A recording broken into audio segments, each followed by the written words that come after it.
According to the Brewers Association, less than 3% of breweries are owned by women. Brey Sloan of Augusta happens to be one of them. That's why she's one of our women to watch.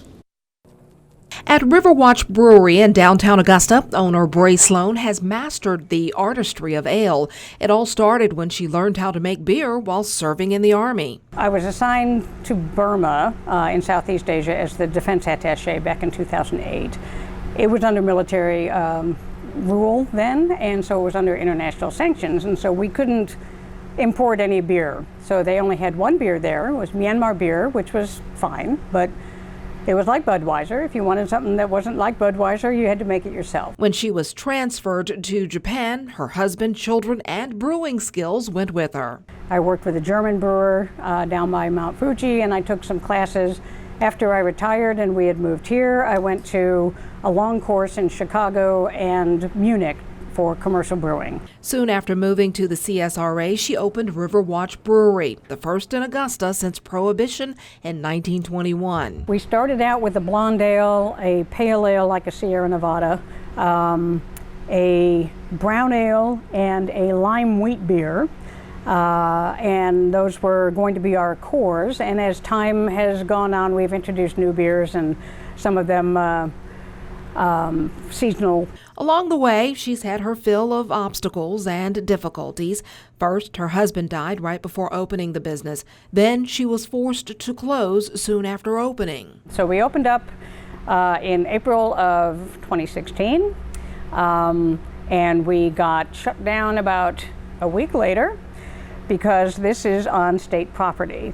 And so while I signed the lease, they knew what we were doing here, and they'd had a full year to do anything about it, but their lawyers just hadn't quite gotten around to changing the farmer market rules. So they said, could you just not be open while we fix this? A few years later, she was faced with shutting down again, this time due to the impending closing of the farmers market early in the COVID pandemic. So we had until June of 2021 to vacate the property, so to speak. So we had to sell the equipment. So some of our equipment is up in Columbia, some of it is in Greensboro, North Carolina. They bought the majority of it.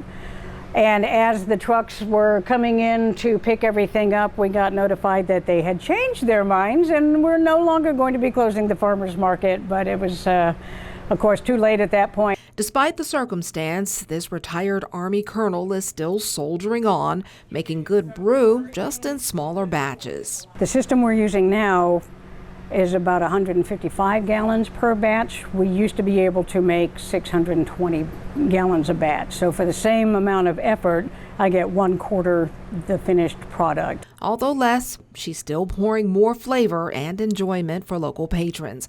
She has this advice for others who want to go into business. Do your research.